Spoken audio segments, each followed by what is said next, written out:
Greetings. Can I be heard? Yes, we can hear you on Clubhouse. Oh, good. Greetings to everyone in YouTube and Facebook land.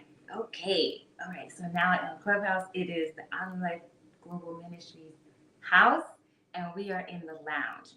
And for those of you who are joining us visually on the internet, you can come to our On Life Global Ministries channel on both YouTube and Facebook. So welcome. Give thanks to the Father, Mother of all worlds. Praises to Yah. Give thanks to you, Chief Yuya, for allowing these communal spaces for us to deliberate as always and a way to regroup. Welcome to our midday affirmative. And today, as you can see, we had a little bit of switcheroos and stuff with the titles, but we're going all in together. And at first it was all in, and I was like, no, there was another fellowship or segment called Going All In. So we want to make sure that we're distinguishing between the two, even though, of course, there's streams of consciousness. So there's going to be some similarities and things that we touch on today. Shalom, sovereignities. Yes, there's going to be some things that we touch on today, but initially it was like all in together now. How you like the weather now? That's where my head was at, y'all. But either way, give thanks for joining us. I'm just going to go to the chat and welcome everybody in.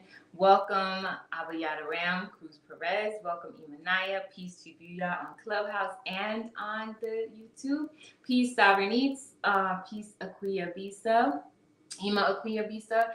Peace Avaras Kush, MGC Randy, and on Clubhouse. Peace Akizak and Master Menulek. So I can be heard in all spaces. Give thanks. Because y'all know I'm a little bit handicapped when it comes to the Clubhouse. So give thanks to you, y'all, for the assist. Please talk to your speakers. So today, the conversation is based around, like, I went backwards. What was the thing that I thought would be helpful for everyone to walk away with, and myself included. What do we need to walk away with? And it came from a line in the Anu Way that I have, kind of read over and over again, but never really dug into in a way where I shared it with anyone else, like in our studies. And I was like, you know what? Now would be a good time to, maybe try it out and go over it. And we can deliberate on it here, live and in person. So our affirmation, I'm going to open up with what our affirmation is today. And before, I don't want any smoke, so Chief Yuya has said, right? Because this is our affirmation from the Anu Way. And it is from the section on conduct under family. We must love one another with a culture of empirical allegiance. So I'll say that again for those of you who are just listening. And if you're, I don't know if the new house on Clubhouse can do the replay. So you might have to come on over to YouTube and replay it there. But I'll read it again. We must love one another with a culture of empirical allegiance. Now, willfully, I did not copy and paste that wrong. And it was up there properly. So then, what I want to ask everybody is, what comes to mind when you hear these words or read the sentence or have read the sentence? So you can start sharing. And thank you, Chief. Thank you. What comes to mind when you hear these words or read the sentence? So as you are, kind of coming in with your chats and responses, I'm going to go to the chat. And first, I'm just going to acknowledge before anybody else, Mecca Lecca Hi, Mecca Honey Honey Ho. I don't want to hear it. That's it. I beat you to the punch. So, Sovereignties, welcome. Newcomers, give thanks. Shalom on New Radio. Master Manuel says crosses. Huh? You don't have to explain that a little bit for me. I'm not sure. But as you all come in, I'm going to keep moving forward with the builds. And I'll read your comments as they come in. So I'll say it again. We must love one another with a culture of empirical allegiance. And the question is, what comes to mind when you hear these words or when you read the sentence? Right, it was lost in translation. Like, I don't know. So one thing that we do, and Chief has walked us through this, especially when it comes to scripture. I think I went out on Clubhouse again. My phone tends to do that. All right, can y'all hear me? Because I go in and out. It's when I don't know. I think I have to figure out how to not have the phone go to sleep. So, what Chief has taught us to do is, especially when it comes to reading scriptures, like who's speaking, who's being spoken to, and what's the dispensation. When we read the Anu, and this has been said when we used to do Shimas, and it's said all the time. It's said often when we do discuss or deliberate on pieces out of the Anu, is that each sentence is to be deliberated. It can stand on its own and be deliberated. And so when we're reading, it's like taking one line and breaking it down. And we have done that when we would do Shema, like literally take it line by line and go word by word and break down the sentence. And so I took it like in parts, right? So the first part being, we must love one another. And so we know in Anu, love is ahava. And ahava is a connecting force, and this is also a piece from the Anu, a connecting force that binds from the inner to the outer. Joining to the best part of another is what is true love. But that can only happen when we see the original source in a person. And when we see the original source, and I'm gonna, wait for my Anu members to, put in the chat what that word is. Like when you see the source of another person, what's the word? It's not ahava. Ahava is love. So when you see the original source of a person and you're able to join to the best part of them, that's true love. And love is the connecting force that binds from the inner to the outer. Jamaican movie reference. Don't worry about. Okay. Oh, okay. I won't. Okay. But I'm not gonna watch it. Okay. So I don't see any comments in the chat. Right? Give thanks. Sarah needs respect. And what about the question? What do you think of? Like, what comes to mind when you hear those words about loving one another with a culture of empirical allegiance? And I want to has anybody really noticed that line? Greetings, Clubhouse, Aki Zach. Go ahead. Peace and blessings. Can you hear me? Yes, loud and clear. All right. So what comes to mind when I hear we must love one another? What was the piece? What was the end of it? With a culture of empirical allegiance. With a culture of empirical allegiance. So the first thing that I'm going to jump on is we. Some people, the first thing that they'll say is, oh, we speak French, right? Like, who is we? And I remember even there was a time when there was somebody who was talking about some decisions that was made on some political views, and it was on one of the shows that Chief had done. And he was like, this is something that we must do. And the first thing he said was, well, who are we? Because I wasn't a part of that meeting. I would have had something to say about that. I would have made some different decisions about that. So when one says we, it's almost like, okay, we are making a collective effort, or one has already made a decision to say that we are under an umbrella, that this is what we are going to strive and to live by. And ultimately, when we say we, then that's when we can start to make moves on how we hold each other accountable. Mm-hmm. When we say that we. And the other thing that stuck out to me was the empirical, which almost is like one of the big things that everybody likes to say now is evidence-based. Yes. Right? What evidence-based practice? Yes. You have, and the empirical piece is like, this is the evidence that shows how one will be connected to one another, how one can start to live in harmony with one another, how one can start to see the beauty, in one another and in the world that is around you. But it's not until one has a solid foundation, or like we go back to the samsara of what is one launching from, that they can say that this is my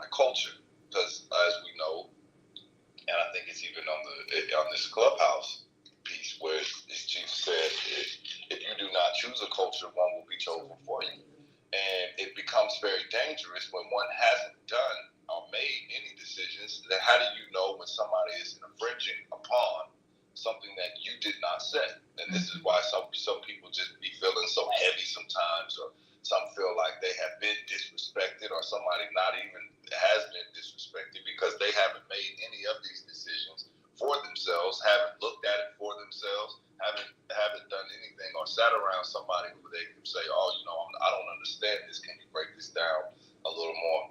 So I think it becomes very dangerous when one hasn't, had that love for their culture, hasn't chosen their culture, and even being connected. And I think even some people, when they start to, I'm going to say this last thing and I'm done. I'm getting on with it, so I'm sorry. No. Please share, because you have already kind of hit on some things that I, have waiting in the wings. Go ahead. All right, cool. So even when some people, people get so upset, they don't get upset with what you say. The thing that they typically get upset with is how you said it. Mm-hmm. So, you can cuss somebody out if you use the right words. But as soon as you can say, you can say copulate, you could say that's cap, you could say all of these colloquialisms or whatever the case may be. But as soon as you say certain things, and all of a sudden that's when certain people get offended. Mm-hmm. And it's a matter of, though, if one is in the same community and you understand that you have respect for one another, you have love for one another, then it's not a matter of the delivery, it's a matter of the content of, is it true? Is what somebody just told me, is it true? That is it something that I need to fix and I need to is my character flawed? Am I a scumbag? Am I just not doing the things that I'm supposed to be doing? Or am I so caught up in trying to have control over a cipher or control over my own, kind of that with, the Jezebel and Ahab, I think. Ahab? Yeah, him too. Somebody, I think that's a different. I think that is somebody. Yeah. That's the serpent Enigmatic law. That's what it is. I know I heard you say that before. That devours the world, right? Yeah. Okay. So, but it's just a matter of, does one finally say, you know what, these are things that I need to work on, and these are things, and that's that love for one another. I have love for my community, and I know that the people in my community are going to tell me, get your stuff together. Because ultimately, just like if one is in a relationship and one starts to say, I married this person now is a representation of you. They're an extension of you. Mm-hmm. So if somebody says, this is the house that I'm in, well, then now I'm representing this house. I represent this group. I represent this community. Mm-hmm. And if you go out there and you haven't done your due diligence, or you haven't put in the work and the effort that everybody else has, but yet you're representing everybody, well, then now, if you go in front and you start to already create a narrative that says, these people don't study. These people are not kind. These people are not loving, because I'm showing you this person says that they're with it. And it's always your first, you don't only get one chance to make a first impression. Now somebody has to go back and clean, I already know. Because if y'all let this person in, then I already know what type of people y'all are. And like, that ain't it. But it's like, it's a matter of, can one now start to say, I'm going to actually take to heart what is being said and what is being put forth, so I can actually change myself, change my character, so that therefore I can become anew, so that I can be made anew, so that I can have some reformation. So I'll end it there and jump back in. Give thanks. And give thanks for even starting at the we, because I was I took it as a phrase. We must love. But let's be clear. This is out of the anu way. And so when we say we are talking about the anu. And also anu is how we say we in Hebrew. So it tells us right there who we're talking to. So that when we're speaking, this is why language is so powerful. So give thanks for that reminder, Akizak. So when there are conversations happening and we find ourselves in them, and then there's a collective statement of a we, you have to be very clear, like, okay, well, who is we? Who's being spoken to? Who's being spoken to? What's the dispensation at that time? Who's talking? Are you included with that group, either by default from inaction, right? Or from direct action. So those are the things that we have to, and are you all in together with those people on that? Or are you with your people, with your community, with your rightful group? So give thanks for that. Yeah, and when you just said that, I'm sorry, was you about to say something else? No, go ahead. I was just gonna go. All right. Yeah, so it made me think of a movie. Wait, okay, I guess Lion King. The Gladiator. Oh, right? dang it!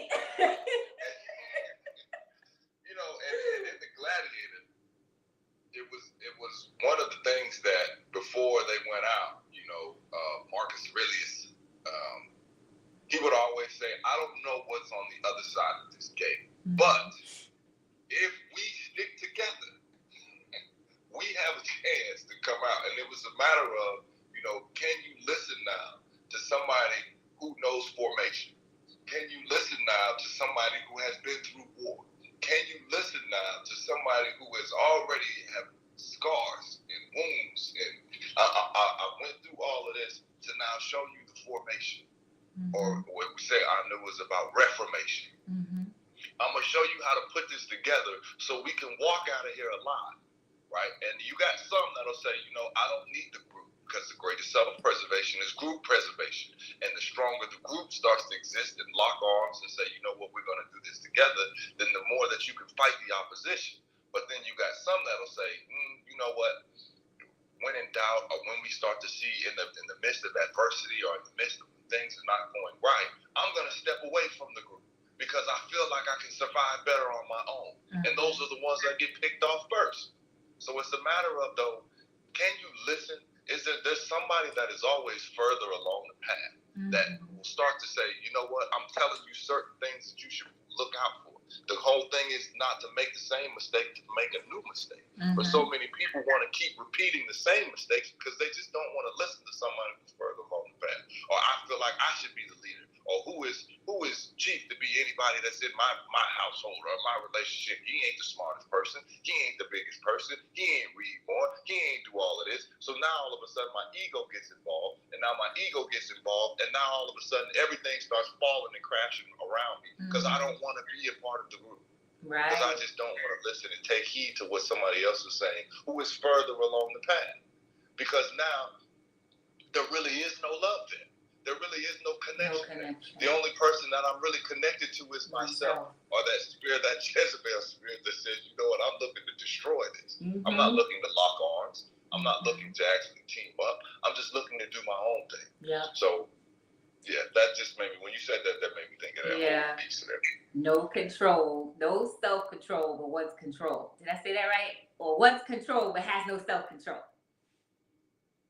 Our word. That sound right. Okay. Chief has said. That was not mine. Yeah, you gotta put that annotation in there. That is so true. And you know what? And then when you go off by yourself, then what happens is you get stuck in the group that is having to deal with forced unity. So then you end up like you're thinking you're by yourself, but it's actually now you're being subjected to being with a group. You actually are with the masses that are doomed. So you can, sure, you can go off by yourself, but you'll be forced into unity elsewhere because you haven't chosen your culture. I'm just gonna read. Man, I'm sorry. This just hit me. I get it out, then I'm gonna put myself back on.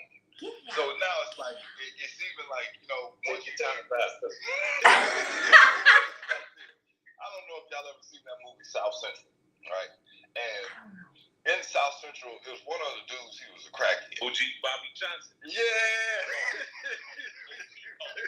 Right? And he was living behind. He was always living behind the group Deuce, right? I think that's what they were like, Deuce here. And one of the things that he would put up on his chest was like, once they know that you was a part of this group, then he was like, oh, okay, I'm back away. So one of them was in jail. And he, cracked put up the deuce, right?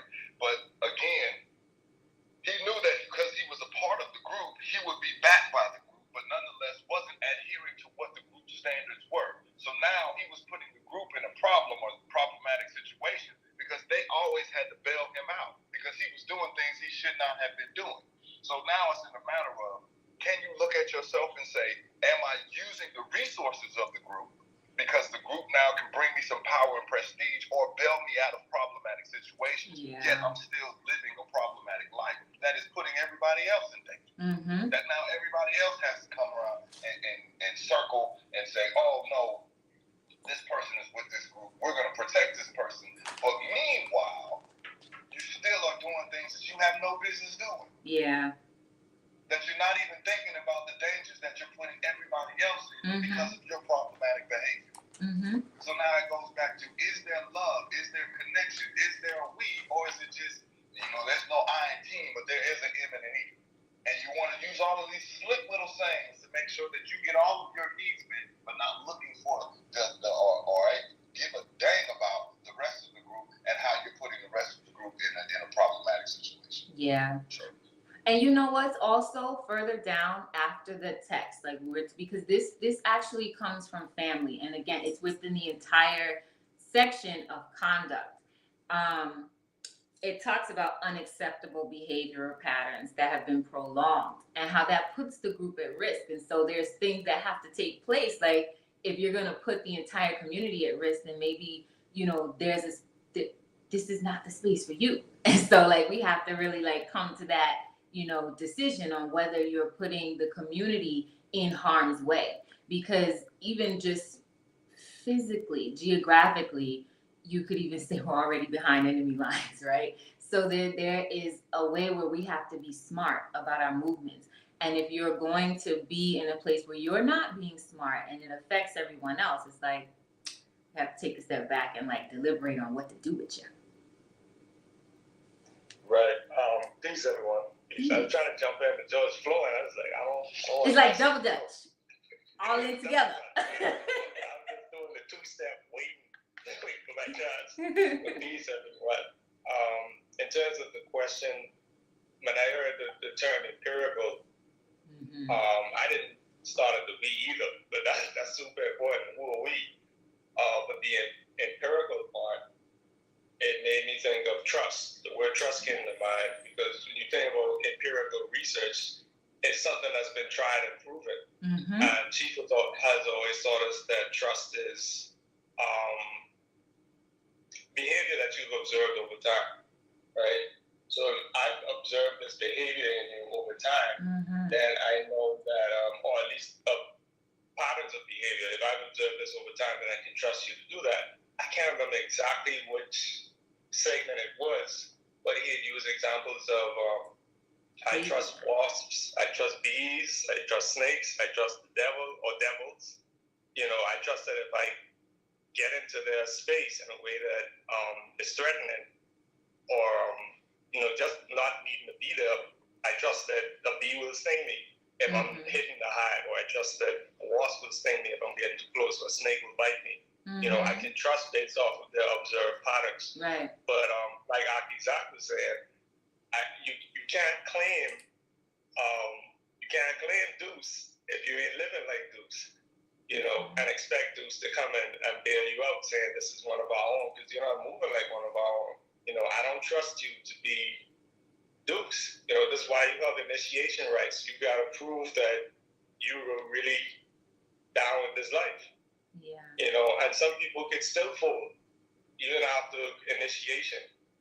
So I still have to watch your behavior over time and see certain patterns. Like you were saying,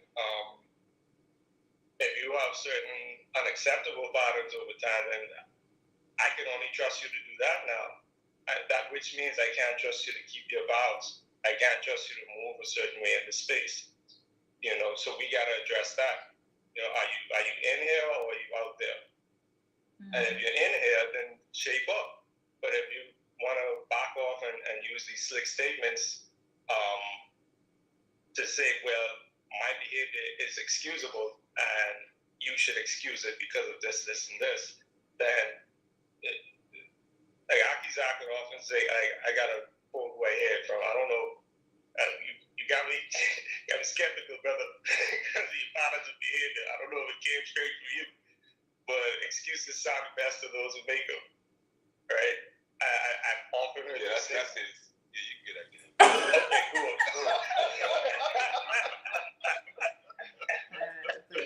She had All said. right. So 12 and 1. All right, cool. But yeah, excuses sound the best to those who make them. And if you keep making excuses, knowing what the standard is and knowing that you can actually live up to them, but you figure making an excuse is easier in the short term than becoming a trustworthy person and becoming actually not credible but trustworthy, then you're not thinking about it in the long term. And this is a long-term mentality. This is a long-term culture. We're not thinking about just us. We're thinking about offspring. Mm-hmm. So if you're only thinking about, I can get away with it this week, and I use the word week intentionally. If I can get away with it this week, then maybe I'll shape up tomorrow, or maybe I'll shape up next week, or maybe next week, or maybe next month. You keep putting it off. Do you really think everyone's just going to stand back and watch you keep putting it off and keep telling you that you're putting it off? Eventually you're going to have to change. And if you're showing that you don't want to change, you just want to be in the group. Or there was another segment on letting go that Chief did. And you had brought up, Chief, that some people use these groups as a banner, like Dukes. I'm a Christian, I don't do that. I'm Catholic. I saw someone do that like not 20 minutes ago, a little over half an hour ago on one podcast. It was a short clip, but there was a Jezebel spirit trying to make a wife who said, I learned the need to be obedient to my husband. And she was like, oh, you saying obedient? You sound like you're comparing yourself to a dog. And then another woman jumped up and she was like, no, she couldn't get married on paper by the state. She got married in the church. And in church, this is how they move. And she was like, oh, well, I'm Catholic. But you don't sound Catholic. You just threw it up there as like she said, as a banner to keep people off you. But are you really this thing that you're professing? Is it empirical? Has it been proven? Has it been tested? Mm-hmm. And if it hasn't been proven and tested, then just throwing it up after you violated the laws of that group you claim to be a part of, you're just revealing how dumb you are. Mm-hmm. Can I ask you something, Maximilian? Sure. One of the things that you had mentioned when you were speaking was, about people shaping up and being part of the community. Mm-hmm. Would you say that people will shape up because ultimately that's what the community demands?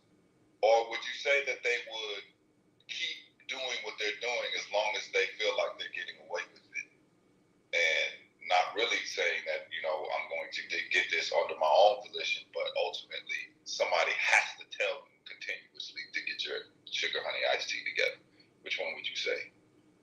I would say more often than not, it leans into the second one. Where as long as no one can see me doing my dirt and no one says anything, or at least it's kind of the other way around. As long as no one says anything, then that means no one can see me. And if someone does say anything, then I'm just going to try to slink back into the shadows. And then maybe they'll forget about me because they're so busy actually doing the work. And then I can just pop up and act like I was, working alongside them the whole time. Okay. I just thought maybe, do people come to this on their own? Is that something that's inside of somebody that has to be there, or is that somebody who has to continuously give them, like a shepherd, yanking them with the rod, saying do this and do that? I just found that when you were speaking, it made me start to think of that. So. Yeah, and it's super strange because I have seen cases where people do shape up. They're really told, listen, I see you. You're doing this thing, and you're acting like we can't see you. You're trying to hide, but I see you. Mm-hmm. Knock it off. And they really do some introspection. And it's like, well, what am I doing this for? Sometimes you just gotta, sometimes not gotta, but sometimes it took some browbeating for them to really get it. And it may not be, well, they made a complete 180 that moment, but their perception may have changed, or they might have experienced a paradigm shift where it's like, okay, I came in here for selfish reasons, but let me look around and see what's actually going on. That's always a possibility too. But in terms of how probable that is, like, I don't know, I'm still working on having faith in humans to do that. So I always look at people with a side eye. It's like, okay, you look like you're doing good. Let's see how it goes in a month from now, a year from now. And it takes a level of discernment on my part too. But again, going back to that trust and observable patterns of behavior, I gotta look at what you did. Yeah. And I feel like that has come up so many times, like, oh, how do you know a person's gonna do that? And it's like, well, I've observed your behavior, so this is what you've shown me. So in order for me to think different, you have to show different, you have to do different. And that goes back, I did the same thing that you did, Master Money. Like what I really honed in on when I first read that sentence was the empirical part, because it's that, and maybe it's because of the field, like the evidence base, as you pointed out earlier, Akizak, that we go by evidence base, and that's what healthcare is, right? And so empirical is based on a concern with or verifiable by observation or experience, rather than theory or pure logic. So it's not like, oh, well, I feel like this. It's not about our feelings, or about what we just think out of nowhere. We have to have observed it being done, and you observe via actions, right? Evidence-based is a phrase used in health a lot. So, and this is why they do research, because the truth has to be, you have to observe it in order to be able to say, okay, this is what a given thing is. This is what it means. It can't just be kind of like pulled out of thin air, at least not on this plane. And so that observed loyalty helps build trust, and that another word for that is like allies, right? Or alliances. And interestingly enough, this line is under family, but it comes directly after the two sections before, which is alliances and culture. So I thought that was really interesting. And I was like, I wonder if he probably did. I wonder if Chief did that on purpose. Probably so. But it was really interesting, and I thought it should be pointed out. But that observed loyalty helps build trust and fortify said loyalty. And so then and you mentioned faith, and one thing that came up was like, well, what about we walk by faith and not by sight? And that comes from 2 Corinthians 5:7. But we walk by faith and not by sight. And this is true for Christians. This is Paul's letter to the church at Corinth, and he's telling converts to follow the formula. But in the Old Testament, like these things it was by sight. And it doesn't mean that we shouldn't have faith, but these things were shown by action. And we even have in the 14 keys, and I'll reference it, Chief has said. So in the 14 keys, truth is an evolving presence. When truth seeks out the exhibition of its own level in any given moment, it offers its wisdom to the individual as righteousness. Righteousness can be defined by the infill and living of a spiritual truth. To be righteous is to be completed with light. Light helps provide directional agency. So this is we can see light, or you can at least feel light, right? Because it can generate heat. So it points you in the direction that you should go, and not just like, hey, so kind of feel it out, feel it, think about what you want to do. It's giving you an actual direction to go in. I'm gonna make sure I didn't miss anybody before I move forward. Okay. One thing that I did want to add to that as well, which I think is important in terms of the observed patterns of behavior, it's something that Chief had touched on and highlighting the importance, when he was speaking to the men yesterday, the men's group, highlighting the importance of being able to stay objective.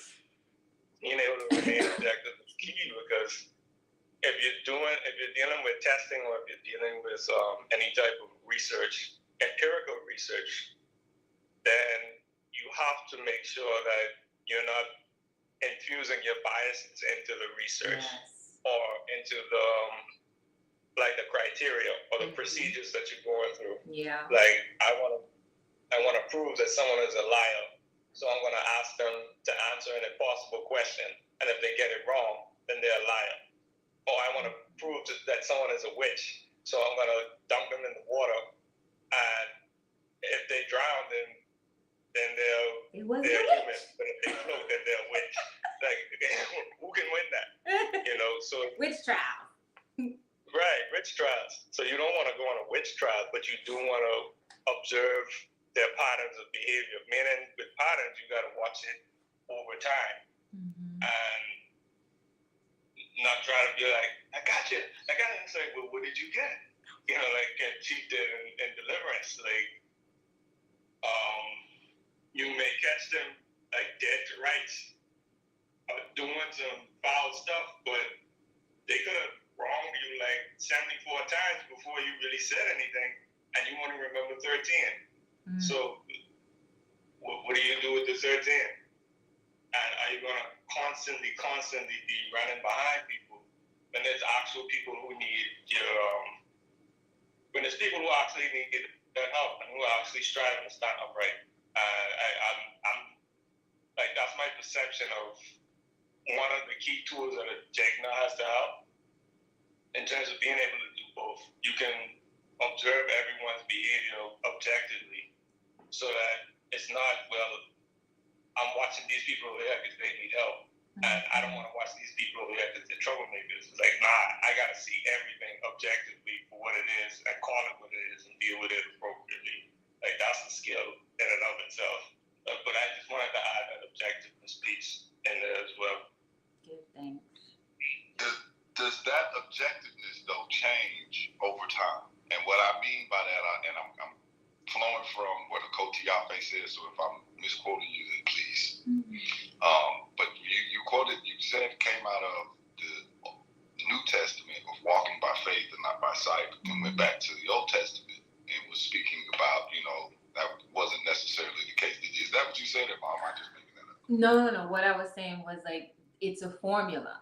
So when we're in the New Testament, yes, he's speaking to converts, but we're ascribing to Torah, right? And we've been given the law. And when the law was being given, it was things being seen. It wasn't just like, just do this without just following testimony, right? Or someone else's theory. But he's saying walk by faith and not by sight, which is kind of like walking by like the theory, the testimony, because the formula has been given. But that's for the converts. That's for the Christians. We move by something more original. Got it. Okay. So would that be the same? I guess this is what my question is. Would that be the same as somebody who's like a baby boomer compared to somebody who would be, let's say, Generation Z? Whereas now there has been different technological advances, which would ultimately start to change in some of their psychological makeup. So it wouldn't necessarily hold true for a baby boomer that it would be for Generation Z. Or does this where people start to use that, this is the alpha and omega, beginning and the end, and all in is it still has to look like this? I think, well, if that question is for me, well, I think we get it confused a lot, right? And this is where like the discernment comes in. Like, we really have to look at a situation. Like, we know that history repeats itself, and we know that there should be, like, if we're taking the baby boomers and the Generation Z, like, baby boomers would have gone through something, being on this plane a lot longer. Like, I know how this is going to work because I went through it. At the same time, those Gen Z, like, yeah, you should listen, but they're going to have to go through that themselves and experience it, and not just take it at face value or someone else's testimony. They're going to have to observe it and go through the actions for themselves. So then it becomes real. So in a sense, it's almost like that saying, I may not know the name, but the game remains the same. I guess. Like that one, I don't know. I don't know that one. All right. But you have to play the game. I think you have to play the game. Whatever that game is. Yeah. You have to play. You might be a piece on the board, though. You might not be playing, and you may not even realize the game is going on. Well, that would be an example of the forced unity, right? In groups and just being kind of moved along and having culture chosen for you because you haven't done anything for yourself. You haven't done it for yourself. You haven't made the stance. You haven't you pledged your allegiance, whether through quiet contracts or directly elsewhere, rather than in what it should be. Yeah, man. I don't know why, but the force unity made me think of marbles. I don't know if you used to play marbles. You used to play marbles when you were younger. I used to play with them, but I didn't know how to play the game. You got boards, you got pretty little balls. People falling out, friendships destroyed. Because someone took my marbles. That was my favorite one, but it's the last thing I had. Yeah. But you have marbles where some of them you consider them to be special because they're a little different than the other ones. And the other ones we just consider them to be common. And those are the ones you would play with, and I would group them together in separate bags. So the ones that I can afford to lose, they go into one bag. And the ones that I can't afford to lose because they're so special to me, they stay home. I'll keep them all together because those are the quote-unquote special ones, that I like. But I determine the criteria for special. Me, it looks pretty, so I'll keep it. The other ones, I could afford to lose that. Or maybe I could use it to gain some other stuff. So, yeah, that's what made me think of with marbles. But those are all pieces to be played with. They're not the actual people who are shooting and playing and deciding the fate of these marbles. So those who may not acknowledge that a game is being played, they're being shot around all through the ring, and they don't realize what's going on. Mm-hmm. And I think, go ahead. Okay. So would that be in alignment then? Because there was an old saying that was put it in from the movie The Fight Club, and it made me think of that line when you was just speaking about holding on to certain marbles and not playing with those marbles because these are ones that you had deemed valuable, so you didn't want to lose them. And it was that line that was posted that said, the things that we own end up owning us, right? And it made me think of maybe one who thinks that they own a level of leadership or they own a level of knowledge. And I'm not going to really step up and have a conversation or join Clubhouse or put that level up to somebody else because I may not have what I thought that I had, or I want to hold on to a little bit that I thought. So now it begins to own me in the sense that I'm not going to actually put myself out there to evolve, to see if I have anything of substance or value because I'm afraid to lose what it is that I think I have, which then prevents me from being all in. Right. It prevents you from learning more. You have to have your perception of what you think you know destroyed in order to learn more. Right. In order to learn more. Wise about it. You'll understand that there's always more to learn. Mm-hmm. You don't have to go through that destructive piece. Mm-hmm. Even when it comes to the question you had asked earlier, Zach, about Gen Z and baby boomers, their perception of the truth, they might have both gotten bad intel. True. In terms of what they think the objective truth is. So I don't think the objectivity changes over time. Sometimes the perception changes based on which politician is lying to you. For some people, it's common knowledge that everyone from Russia is evil. And to other people, it's common knowledge that there's more than 3 genders, or there's more than 2 genders. That's the truth. It's like everybody knows that. But when you step back and you just look at it empirically and you test it, it's like, nah, this is false. This is false. Right. Yeah. Yeah. I think this is a piece of there's a piece there when you speak about love, like the master like was just saying in terms of testing and proving. Of course, this is where the empirical aspect comes in. Like where you're actually showing and proving what it is that you say you are, what you're doing, whatever. And when you look at the concept of love, looking at the term ahava, the root of that word is hav.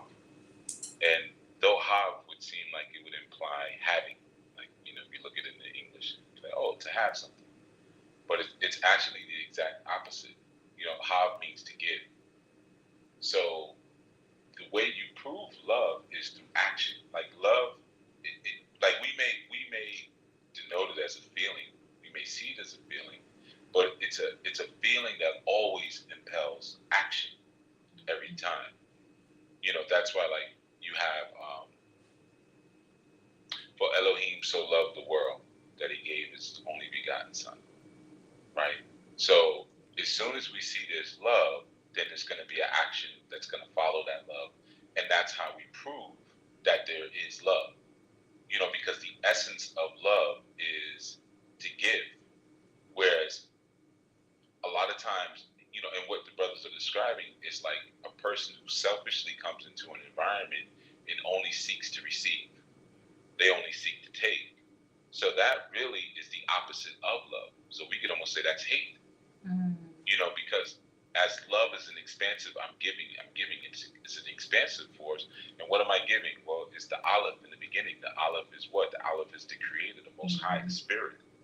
So I'm giving what the Creator has given to me, to you. And that is what creates the word ahav. And of course, in other words, like, in our Hebraic, we also have words like aheb. And aheb is very similar, but it's more connected to being attached to someone. It also means love in Hebrew, but it's being attached to someone and enjoying someone, and having fun and having sort of a desire.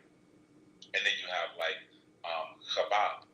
And chabab is also love, but it means to almost like hide someone, like to bring them into your stronghold and to protect them.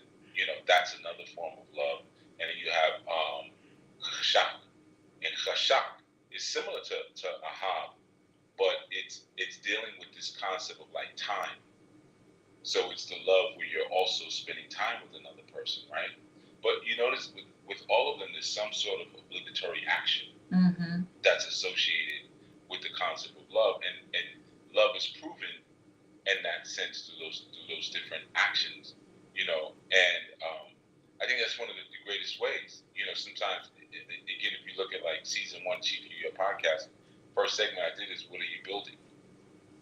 So like what are you actually building into what you say you care about? Or you've heard me say 100,000 times, maintain the well that you're drinking from. So people come to me, hey, Chief, I need you for this. Hey, Chief, I need you for that. Hey, Chief. But it's never, Chief, can I do anything for you? Chief, you thirsty? You want a glass of water? Chief, hey, I got a vacation home in so-and-so. I never really use it. I know you really got a busy, life. If you ever want to use it and just kind of get away from everything, go right ahead. The most people will show is like, oh, Chief, I see you busy, man, so I'm going to leave you alone. I'll come back later and ask you this another time. And they think that that's actually giving something. I ain't want to laugh. What I'm saying? I'm laughing because it's messed up. It's really messed up. And that's not even, like, I'm not making that up. Like, that. I'm being careful in what I even say in this moment because I'm like, there might be people listening and be like, I said that. Like there's been times I've asked people like, yo, what do you think you could do to help me? And the number one answer, like if this is Family Feud, the number one answer is, well, get myself together. Survey says. Right, survey says. get myself together. Follow your directions. Well, if I do the things that you taught me so far and get myself together, how the heck does that help me? What does that do for me? But you're so enraptured in this idea of receiving from me, which is not really love, that you have no love for me. You can't even imagine, let me give. So a person who comes in that environment, like Zach was saying, and you're just hiding and you're being sneaky and you thinking people don't see you, you're not really representing, that's a person who has no love in their heart. They have zero love, because there's nothing to give. And I can cite out times, where I remember when we were at one of the retreats, and I was like dead tired. I probably just drove about 14 hours, something like that. And I had to pick up someone from the bus station or something like that. And I remember Master Mental, and it was night. It was at night. Was it me? And he was like, "You all right, Chief?" Because he was like, "Your eyes are red. You look tired." But we were out there, and we're camping, so it's like you couldn't really see anything. And I remember saying to myself, like, "How did he notice I was that tired?" And I had picked him up from the bus station. I picked you up or dropped you off. I don't remember which one. You had dropped me off, and I dropped that right after you had gone to help Sister Yaffe get Yeah, I was like, I think that was me. I was lost and crying in the woods. Right. You was getting lost and acting all crazy in the background, so I had to go get Yaffe. Right. I really didn't like that look on your face. Right, but I remembered that because I'm like, yeah, it's pitch black out here, and this dude is like, "You all right, Chief? You ain't looking tired, So that's love. You see, there's a giving, and I mean, we could go through the list. I mean, there's a lot of people who give, in that sense, but some people have it confused with, I express my love to you by taking from you, because don't you want to get you must just want to give this to me. Or like I express my love to grandma. I go over to the house and let her cook me up a good meal. She likes that. She loves when we come by and she can be in the kitchen and slaving over the stove and everything. She loves that. Not why don't you take grandma out for dinner? Why don't you drive grandma to church? Let her show you off in front of all her church sisters. Instead, why don't you do that? Yeah. So some people are kind of locked into the idea, and I think some people will die like that. Like they just do not have it in them to understand these different forms of love because they're so stuck in their root chakra that everything for them is, I gotta take. They never turn anything down. Anything you offer them, yeah, I'll take that. Yeah, sure. Yeah, hand it over. Yeah, I'll get that. But never give anything. Never offer anything. And when they do, it's never anything of any real value. It's just an entrance to get more, to take more. So I think when you speak about empirical love in that sense, it's the love that is proven through action. I love you, so I do this. And that this is it's not a mechanical thing. And again, I'm just speaking from the very concepts and the very definitions of those words. Like even you have the word to give in Hebrew is natan. And Natan is an interesting word because it's spelled the same way, both, sides. It's noon, tav, noon, right? So it kind of gives you an idea that this giving is a two-way street. It can you give, you receive, you give. Reciprocity. Just through the concept of the words itself. You know what I mean? So I think your evidence really comes with what it is that you offer up and what you create through your actions when you give of yourselves to other people, and that's how you empirically can always prove that there's going to be love because you're giving more than you're receiving, or kind of like in Luke where it's like given it shall be given unto you. They always say that in churches when it's time for offering. Given it shall be given unto you. Good measure, pressed down, shaken together, and running over, will be poured into your lap. But with the measure you use, it will be measured to you. That's great. Right, pass the plate, ushers. The ushers go, no, I'm gonna go to the bathroom. You go to the bathroom. Like, oh, you go. I put the money in the meter for you. I put that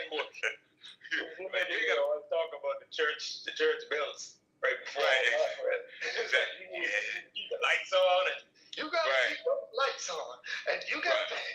That's what they say. You know, it's been a rough year for us. Praise God. Praise God. It's, you know, we done made it through. You know, we had a leak, and you know, we just had to find the money for the. You know, they start getting and the new wing. sob stories. The new wing they built. The new wing on the church. You know, we need that for the children so they have a place to play and everything like that. And yeah, this tooth, my back tooth, been giving me some pain. I need to get that yanked out, but you know, praise God. Won't you do it? Giving me strength and endure. Right. Suffer with pain.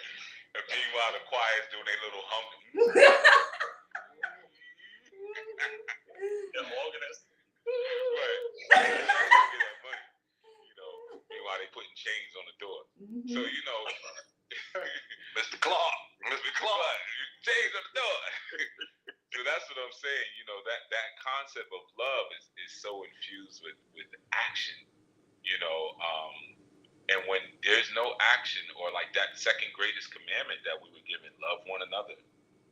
You know, like when that action is not present, and it's not really encoded in you as mitzvah or as law, then nah, man. You know, like there's no love, and there may not be any love in you because you have no what we call avodah. Avodah means service to the Most High. You know, so that just as far as that's all I wanted to add. You know, like those acts of kindness, acts of love. That's how you prove it. Good, thanks. As everybody was speaking, I was like, this is reciprocity. So when we talk about that connection, it's the give, not just the receive, but the give and receive. And I'm gonna pull this quote from the 14 Keys again. So Chief has said in the 14 Keys, our faith is revealed in our actions, not in our professed acceptance. Untested faith becomes belief when handed down without a true rite of passage. And I think somebody mentioned that earlier. I think it was you, Master Manuel. Without a true rite of passage experience, and it must be applied and tested. So good, thanks. And that's being all in, is like going through the experience as well. Not just watching the videos and saying, or like if you don't agree, like they crazy, but go see for yourself. Come see for yourself. Come join. And there are so many things that we have going on in our new that you can come join yourself to come give of yourself. And when you do that, the receiving part comes naturally. You know, and that just made me think of the self-centeredness piece of, you know, on the flip side, on when people get caught up in hearing certain things like, you know, give and you shall be given unto, or, you know, like you just said, reciprocity, and the more I give, you know, when somebody was like, oh yeah, I was at a whole dance-a-thon and I was depleted on energy, but I found out though that the more that I gave to others, and I filled them up to 100, then I was able to take 10 from them, and 10 from them, and 10 from them, and 10 from them. And in a sense, it's like that goes back to that being self-absorbed, is the more that one starts to profess of how much they have done for other people and how much they are doing for other people, and almost like I see that is what you're telling me will get me more. I'm only doing it to receive more, not in the sense of doing it because that's just what's in my heart, not doing it because that's just the right thing to do, but I'm doing it because I know that this will get to that. And that's one thing that it was on another segment, was just like things now become transactional. Yeah. So now people you get the Florida water, you get, you know, I'm gonna get this cleanse, I'm gonna get all, but it never really works. Yeah. Why? Because it's something that is like, I'm only trying to do this for, I'm gonna give this to get, to get, as opposed to I'm gonna give just because that's just what in my heart to give. If it comes back to me, great. If it doesn't, I don't really care, because honestly, it's just the right thing to do. It's just my ethics are not contingent upon what somebody else is going to do back for me. My ethics is only contingent upon what I'm going to be and do in the moment, just because I know that's the right thing to do. Right. Yeah. And that's how the giving becomes truly altruistic. right? Like, and not, like you said, transaction. I think we talked about that a little. One of the segments, I don't remember if it was a fellowship or a midday affirmative. I think it was a fellowship, and we were discussing forgiveness and the idea of forgiving someone just so it should be because you should do it, not just because of what it does for you in the end. Like, do it because you should forgive, period. Not because you're going to get dropped something. out, Sister Yaffe. Your sound dropped out. Oh, sorry. I don't know what the last thing you heard on Clubhouse, but it reminded me of this segment on forgiveness. I think it was a Friday fellowship with the sisters, and forgiving to forgive, not just for some transactional reason. Right, and it made me. I don't know if you dropped out or you stopped talking. I stopped talking. Oh, okay. All right. But it also, and it makes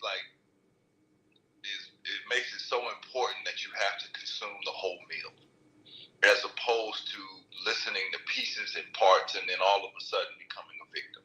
Because one might hear saying, "Oh yeah, I'm supposed to forgive and I'm supposed to do this," but then things didn't work out the way it was supposed to work out. But skipping over the piece where Master Menelik said, "Trust. I trust the snake because I understand the nature of a snake. Mm-hmm. I trust the spider because I understand the nature of a spider. So I can't claim now a victim when if I'm not putting in the necessary work in order to now trust the things that are around me because I didn't observe their nature. So now it's like, well, I'm loving and I'm doing this and I'm doing that, and all these things just keep happening to me. This person's doing this to me. This person is doing, well, I can trust these things because I trust their nature. And if I don't want to trust their nature and observe their nature, I cannot claim victim. That's on me. Yeah. But it's because now I skipped steps and I did not want to consume the whole meal. I only wanted the French fries, but I don't want to eat the Brussels. I don't like Brussels sprouts. Right? Or what is this? I only want something that I can dip in ketchup. Because, that's black man's barbecue sauce right there. I can put some hot sauce on it. I don't want anything that's actually going to make me have something of nutritional value that's going to cause my insides to start to say, we can actually sustain off of this. I've been sustaining so long from the garbage that's all ultimately, or if it sounds right, I'm take that piece, but leave the rest, and it's not going to work. Mm-hmm. It's not going to work. Yeah, it's like the wanting to keep a certain mentality just because it feels good, and this is what I've been doing for this whole time. And doing anything different, I don't like the way that makes me feel. So I'm gonna stay the course over here. Right. There's a lot of times when people interact with one another, I blanked out for a couple of seconds because of the connection, so apologize if I'm repeating anything. But a lot of people's interactions with one another or with other people are like a shotgun blast. Like Akizak was saying, well, if I put this much, if I give this much energy to this group, then I get 10 from there, 10 from there, 10 from there. But that right there shows that you're not thinking of yourself as part of the group. Mm-hmm. I'm here and they're over there, and I'll see what I can take, and I'll give this an experience, as opposed to we're all pooling this energy together to make something that's greater than any of us could individually do. And we'll just grow it over time. That kind of distinction is lost on a lot of people because they're so used to being individuals, or an individualist thought, that the thought of being a part of a group, when the group fails, they failed, and this is kind of my part, as opposed to we failed. But if the group succeeds, then we all succeeded. You try to play that, it's like double dutch. Again, you try to play the double dutch, like as soon as it doesn't look like it's going to work, or it doesn't look like a sure 100% guaranteed win, all of a sudden now you start saying, hey, you should come out and watch us. All of a sudden you stop saying, hey, this is something of value that I have found that's been working for me, and I joined this community and we're all doing this, or we're all doing that. You may not share what's going on unless you think people are actually going to accept it, or not, unless you think people are actually going to come out or support. You'll only share when you think you have a 100% guaranteed success rate, and that's more for you. That's because you're afraid that it might fail, and that'll reflect on you personally, as opposed to if the group failed and the group as a whole learned something, or didn't meet its expected target goal, then you didn't meet your expected target goal. So it still comes back to you, and sometimes people find it hard to click over from that I to speaking French, from that I to the we. You don't want to think in terms of we, because if we fail, it feels like I failed, but if we win, then I won. It goes away from people in the secular world who are looking for quote unquote love. It's like a shotgun blast. So males would go out and buy a bunch of fancy stuff, and they would just, how you doing, sister? How you doing, sister? How you doing, sister? Like, you gotta do like it's a numbers game for men, because you gotta be able to face that rejection. But it's very unlikely that someone's gonna come up to you. Whereas for females, they would just dress in a certain way that they think most men would react. So they go for the lowest common denominator. I'll show some skin, I'll put on some makeup, get dressed up, and I'll just go sit somewhere where most men can see me, who might have some money, and I'll wait for someone to come to me. And in both cases, whoever responds to me, that's who I'll try to seek my love from. As opposed to coming up in a community with standards, it's just like we're all out here, everyone for themselves. So we have to come up with these, like there's this idea that you have to come up with these ways to attract, quote unquote, love. And you do it the way that you've seen it work. Again, you trust that pattern. You trust dating because everyone dates. So if everyone dates, then I trust the dating process, which instead of looking at what everyone does, you should probably just look at the results of it. Yeah. I'm gonna put on makeup. But that's what I want to add. I think we talked about that like that. But then that becomes like the manipulation, right? How can I manipulate this to get something out of it or get what I want, rather than acknowledging the results or the truth of a thing. I'm gonna slink and move, and that's what I'm all in on. That's what I'm gonna be allegiant to. Forget all the evidence that's actually there. I'm gonna create my own thing. That's like the true sign of a coward, and it's important for us, with compassion, to also look at like, why are you being such a coward? And you may not word it that way when you're speaking to someone, of course, but sometimes you, like a person who's like that, you even see that on the streets. Like it's just, you're doing too much. Like you ever have someone who comes up to you and they acting like they're giving you some kind of bargain, or like they're trying to sell you something, and I that's everywhere you go. You got street hustles wherever you go. But one of the things that you'll find with them, they're never smooth. The really good ones are. But it's always a lot of herky-jerky kind of movement. Like, yo, come here, a lot of fast talking. And for me, I'm the type of person, if you talk too fast, I shut you down. Like, I'm going to bring you right down. Like, once you start talking fast, whatever we were getting ready to do, we ain't doing it. Because I don't like all that fast talk. But that's a sign of, like, you're doing a lot. You're doing too much. And so it's similar to someone who's, like what you are describing, as someone who always has one foot in, one foot out. They're able to sit back and say, well, I'm a part of this group. I'm doing this over here. I'm going to school for this. I'm going to school for that. It's all of this sort of erratic sort of behavior. And of course, they never really get anything done. But what it is that they're scared to yield. And that's what it really is. It's not, sometimes we may even confuse overactivity with commitment. Like going to the title of the segment, like being all in. So we see our next person doing this, they're doing that, they're doing that, they're doing that, but they haven't really yielded.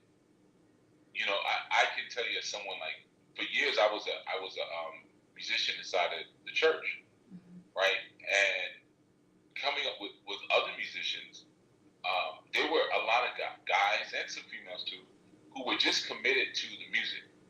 That's it. They were just committed to the music. And those are usually the worst church musicians. Those are usually ones that got to leave and go into R&B. Because when you're playing, especially like when you get to the bigger church, you can get away with that at small churches. Small churches, fire baptized Pentecostal churches, you can have crazy musicians because they ain't get paid no money anyway. But on top of that, it's like, it's just about the noise. As long as that drum beat is going, anything can happen in between. You can pull out a freaking kazoo, but just keep that just keep that drum beat going, you know. But you know, when you start to get it, you get to some of the larger churches, or now I guess they call them mega churches, but back then you get to some of the larger churches, or they keep it totally real, the white churches. You can't do that stuff. Like, you have to really, you know, in those environments, you got musical directors, you got praise and worship leaders. The music is its own ministry. It's an organized ministry. And you got to really pay attention to the cues and your volume and all of these different things that you didn't really have to be worried about before. So what I found is that a lot of those musicians I came up with, they would just be going from choir to choir, group to group, church to church, playing. They're highly active, but they never yielded to what was actually happening. What was happening in the moment? When you're ministering. Yeah. You're supposed to be ministering through music. You ain't even thinking about that. Because in order to do that, you have to yield. You're in there, you're like, yo, I want to show everybody my new snare drum, how loud my new snare is. Back. Or how hard I can kick my kick drum. Or I learned this new riff on the organ. Listen to that, you know. So you're highly active but unyielded. And that's actually a cowardly act. You know, when you're so afraid to be accessible, you're so afraid to be willing to be open, you're so afraid to listen, you're so afraid to be transparent, and ultimately you're extremely afraid to be available to what's happening in the moment, you know. And it's just because you're scared. There's a verse in Luke 14 where it says, which of you intending to build a tower doesn't sit down and count the cost, whether he has enough to finish it, right? So the truth is like, when you're all in, you ain't counting the cost.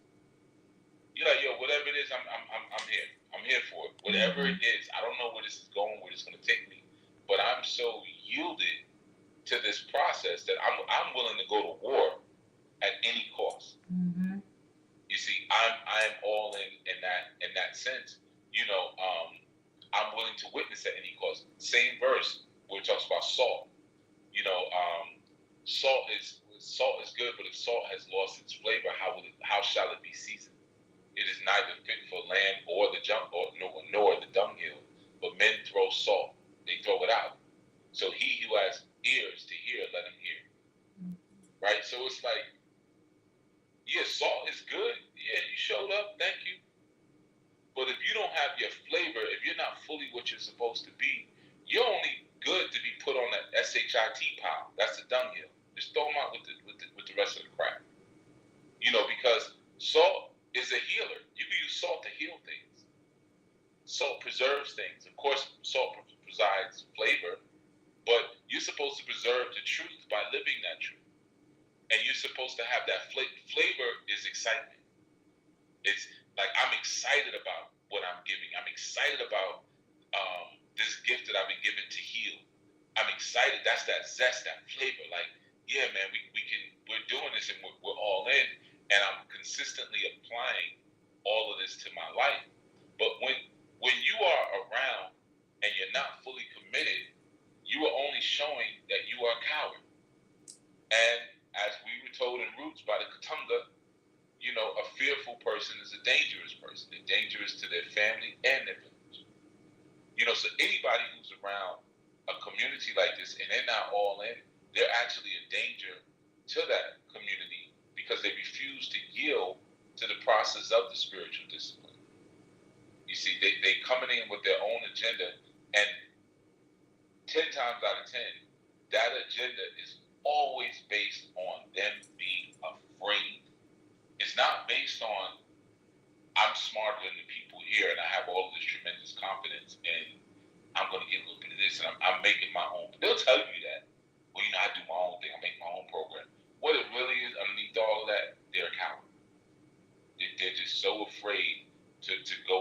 rhythm of grace, in the rhythm of what's in front of them, and allow themselves to be entrusted with something fully, because they're just a coward at heart. Good thing. Does that lend itself? Even with the salt, the salt piece, in terms of it being a healer, I'm sorry. Coward move, man. How about that? He's still going. Can you all let me? You stopped all over that. Well, I like what you did, man. I like that. Yeah, nah. This is Fight Club. I'm sorry. I didn't You kind of dirty. Hey, all right, go ahead. Get that out, big dog. Get that out. That's kind of dirty right there. But first was Fight Club. We don't talk about Fight Club. Don't talk about Fight Club. I was just chiming in on the salt being a healing factor piece, and that being a common remedy over here. And like whenever you're living near the beach, but most Caribbean places, you get sick or you get a fever, just dip yourself in the salt water and sit in the salt water for a little bit. Come out, you'll be fine.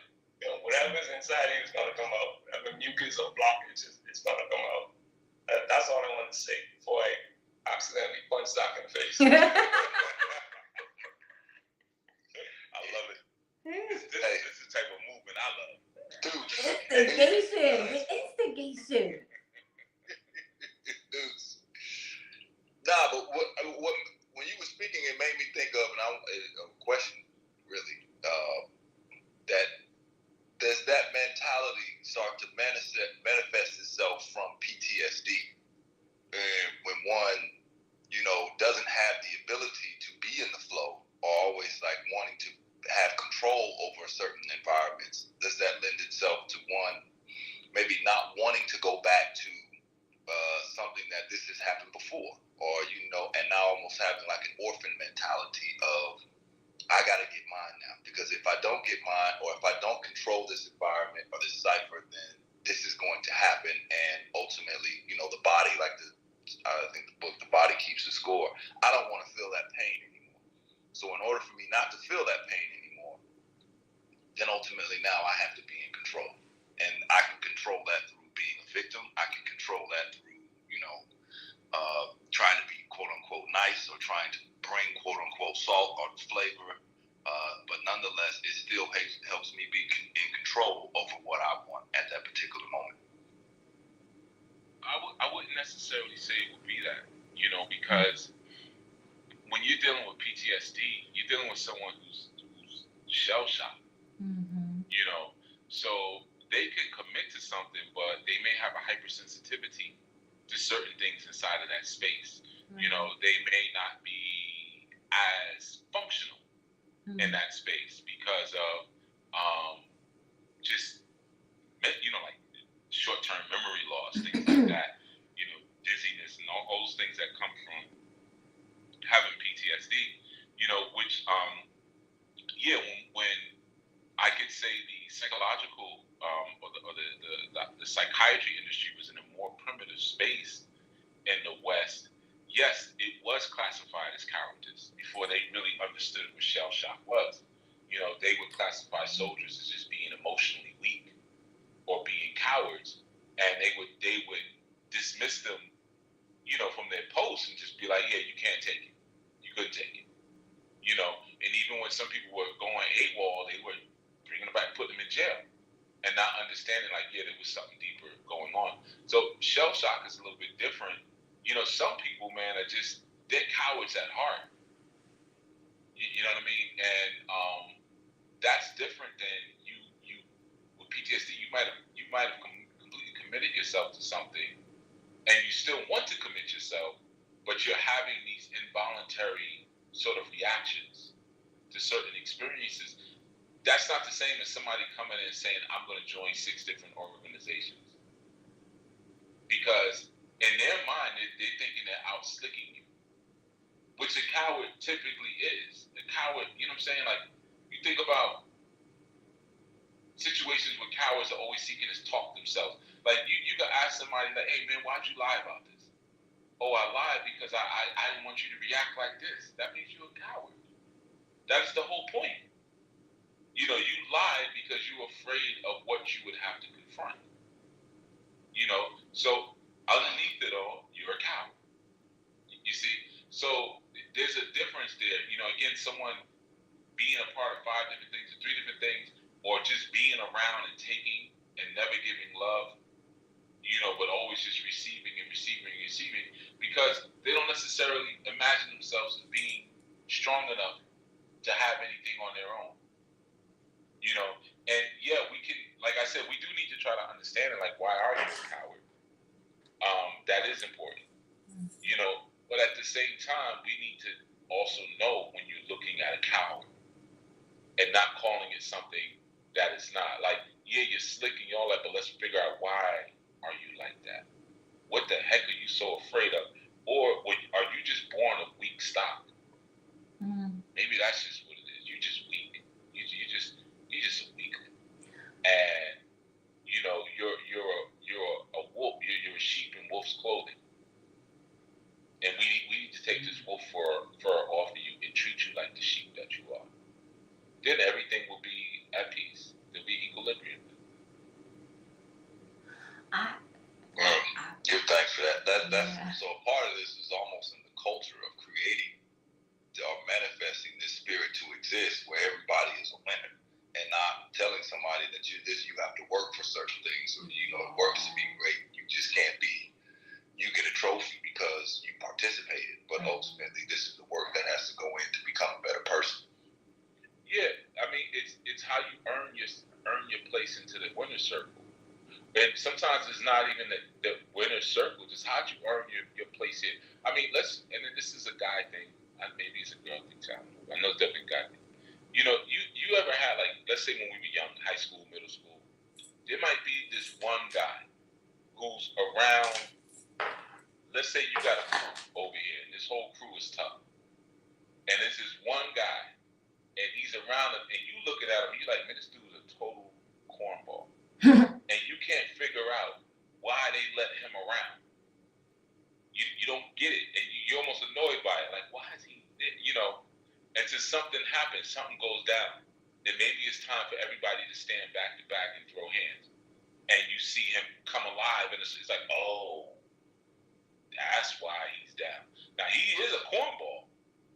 He's a total doofus, but he's down for the cause. And he's probably proven himself at some. It could have been in the sandbox. It could have been so long ago that he proved himself that, yeah, that's why they let him kick it and be around. There was a dude I knew like that in high school. His name was Hoop. Well, I started calling him Hoop, and he took all that nickname because I knew he went that other way. And so I used to, every time he came around, I would hold my hand, like, you know, I would bend my wrist. And I'd be like, yeah, Hoop. You know, so I used to call him Hoop. I know this is mean now, but this is before, you know. Oh, wow. Back then, I would do stuff like that. It was okay. I totally had something else in my head. Yeah, people, because he was tall. I was thinking basketball. He played ball. Yeah, now he plays basketball. Like who? But now I get it now. I get it. That boy used to wear turtlenecks with vests on and little thin chains on the outside of the turtleneck. Yeah, Hoop. Yeah, so I used to be like, yo, Hoop. You know what I'm saying? But his crew was like, they was savages. The crew he used to be around. You know what I'm saying? And they even started calling him Hoop. And that was just his name. You know what I'm saying? And I used to be like, how the heck did this happen? You know what I'm saying? Like, how did this come together like this? And I remember there was an incident that happened, and it was time to throw hands, and Hoop was going up. I was like, Hoop could fight. That's what it is. Like, yo, you know, and I had a whole new respect for him. I was like, okay, all right. You know what I'm saying? I see why you are right. Because he didn't even dress like them. Like, they dressed in regular street hoodlum gear. Because Hoop worked in his father owned a record store back when he had a record store. So he worked in a record store. So he had a little bit of money. But he'd be dressed in, like, you know, you know, he dressed like, you know what I'm saying? He be dressed. Like one of the people, you know what I'm saying? Like the kind that made you run? Basically, yeah, he looked like he was in Glee. Yeah, he basically looked like Glee Club. Pants be pulled up, you know, like you ain't got no sag, nothing, like pants be pulled up, right size pants and all that. You know what I'm saying? But that was who. You know what I'm saying? Who got busy when it came down to it. So I think we live in a society where no one has to get busy. And even if you can't really get busy, at least we know where you're at. It's okay. You know, I knew this dude like that, Lloyd. Lloyd stay getting beat up. Lloyd used to get beat up like every couple of days, man, but he always would fight. Lloyd was a lover. And Lloyd was down. He thought he was a fight because he'd be picking the fights. And he would threaten people like, yo, you don't want me to get up. Like, you know, I see him get wrecked, man. My man Mike DDT'd him in the middle of the street, you know. That's not your ministry, I was like, I've never Lloyd. seen that in real life. Like, he literally I was like, yo, you could really do that to a person. You know? What is that? But Lloyd would get up and be like, you know, Lloyd was Jamaican too, man, so he thought sometimes he started spitting patois, he's supposed to be scared of everybody. Jamaica was the first thing I heard when I heard Lloyd. You already knew what it was. Lloyd, You already knew it. He would be out there getting beat up all the time. And Lloyd started to grow on me after a while. Like, we became cool. I was like, man, he got heart, man. He can't fight, but he keep trying. I've never seen him win a fight. He keep trying. I developed love for him. So these are all the experiences that allowed us to see who's who. And that's kind of like you used the Fight Club analogy recently. You know, and that's what helped us to understand the pecking order. There was a line in that movie where they said the liberator who destroyed my property has realigned my perceptions. You know, and what he was talking about in that movie was like, there was another reference when he said, like, you're not your job, you're not how much money you have in the bank, you're not the car that you own, you're not what's in your wallet, you're not your khakis. He said, you're the all-seeing, all-dancing crap of the world. You know, like, let's strip, you know, because that movie at the end of the day was about minimalism. And that's why he was speaking against consumerism. That's when he had that line when he was like, do you know what a duvet is? He's like, it's a blanket. It's just a blanket. You know, and he's like, see, we're consumers. We're just byproducts of a lifestyle obsession. You know, so when you can strip those things away, let's get down to how we really are. That's why I think survivalism is so important. How are you when you do not have your lifestyle being supported and financed by people who hate you? You know, who are controlling, and you have to figure out how to deal with your water. You have to work with the sun or figure out how to generate electricity for light. You got to go dig your own hole to poop in and find the right leaves to wipe with. You know, things like that. I know that sounds extreme, but it's not really, because we've lost our essential hunter-gatherer senses. I try to wipe in the wrong leaf. Was it you say you wiping on the wrong leaf? I ain't trying to wipe in the wrong leaves. Yeah, exactly.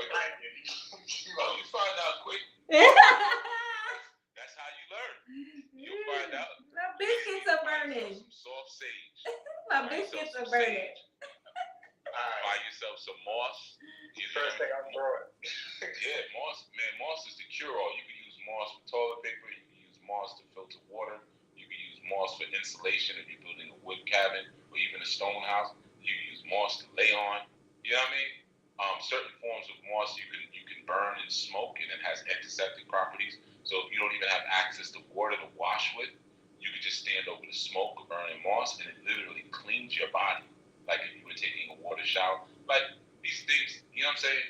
So when you speak about like how do people get into the group, how do people get into the space, because we're not trying people based on our primal senses, and based on those primal senses that are germane to women and that are germane to men. There's none of that. So we've just kind of merged into this blob where a woman can do what a man can do, a man can do what a woman can do, and none of us are ever truly tested beyond what we want for our lifestyles. We're not tested beyond that, which again, I think was the main thing with Fight Club was to squash because you become addicted to, a given lifestyle. So it's also like that. It's another scene in the movie where Tyler's driving, more ways than one, but Tyler's driving and he switches onto the lane for oncoming traffic, and there's two other members in the back seat, and he's like, if you died right now, would you be comfortable with your life? What would you wish you had done before you died? And the two in the back seat, they already had their answers because they've already been stripped down. But what they call him the narrator, he was in the front seat and he was like, "Would you slow the car down, please?" He's still clinging to his life, so he's not really concerned about his potential, what he could do. He's more concerned about just living, just surviving. Right. I mean, that's like the key piece, and you pull the coward out or not. But I think we all need experiences like that to really kind of show us what's real.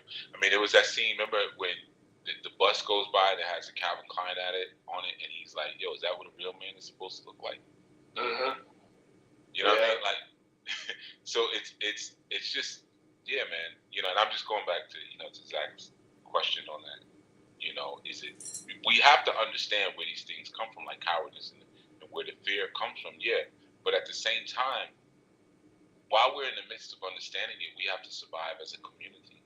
And, it's like, this is not an experiment. Like I remember some of my relatives sometimes telling me that I should let my other cousins and stuff help me with the work I do. Hey, your cousin ain't working, man. Why don't you bring him down there? What you doing? Nah, this ain't no game. I'll tell him just like that. Nah, man, he can't mess my stuff up. There's a reason he ain't working. Nah, he can't come in. I don't care we related to or not. No, And they would get upset with me. Like, come on, you should. Yeah, well, how do you think I got to the point where I can employ people? By not playing around.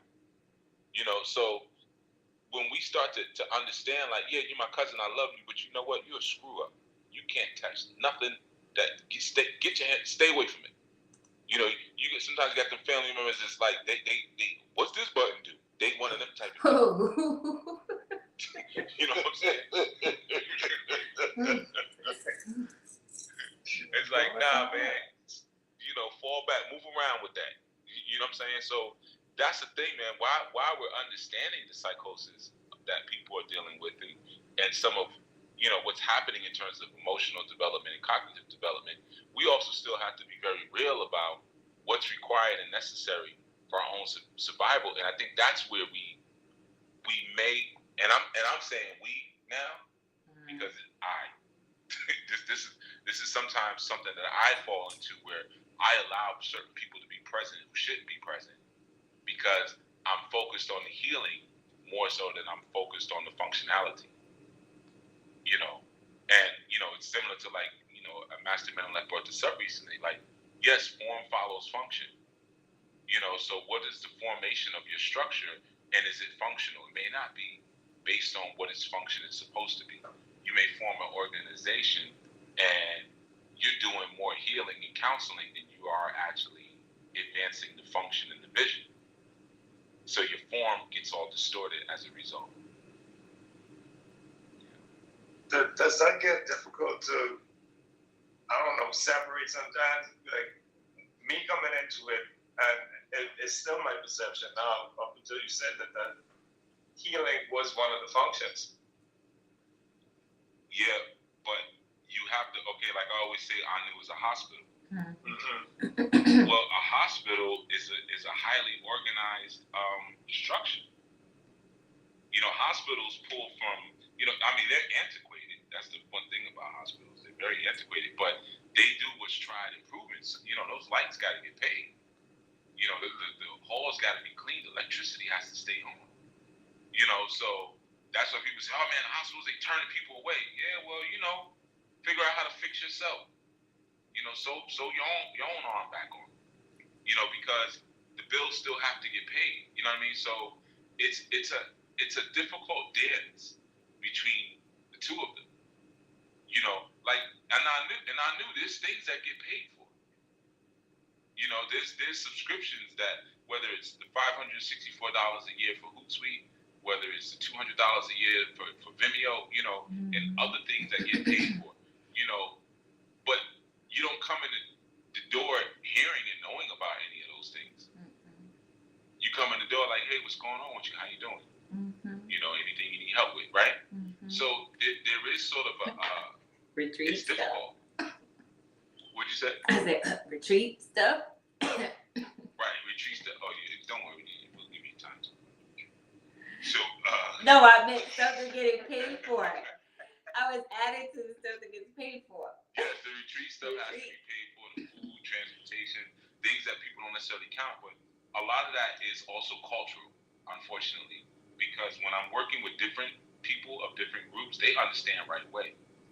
They'll say things like, you know what, Chief, I know your time is worth this. I want to value your time, so I'm just gonna ask this quick. You know, when you're working with people who've actually built something, it's like owning a business. You know, when you own a business or you're starting a business, you become very sensitive to people who are doing things because you sympathize, you understand that. You know, you go to a place and they're charging a certain amount. You're not like, well, heck, they're charging $1 less down the street. Because you understand why they have to charge you what they're charging. You get it. But if you've never built anything, you don't understand why certain things are done. You don't get it. So there is like a very delicate dance between, of course, maintaining the mission of healing, but at the same time making sure that there's enough function present where things are getting done. And I know for me, it's a spiritual thing. And when I say spirit, I don't want to say demonic thing, but it's a spiritual thing because periodically I do have the F all these mother effers moment. And then I have my other side that comes out and it's like, I just want to love everybody and help everybody and see everybody do well. And I don't care if I empty out my bank account. I don't even care, you know. And I go back and forth between the two every single day. Like it's not even. I haven't yet to spend a full day in one of them. You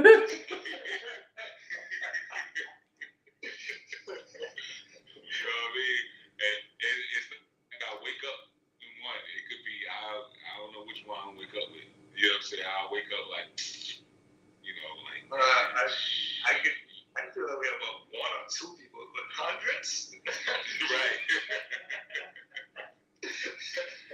That's the thing. So, you know, that we all have our inner battle, if you will, and, you know, and you're trying to maintain the function and the form. But sometimes that battle, it creates casualties because, I may allow someone to be president who should be ousted because I'm still rooting for him. You know, there's that part, you know.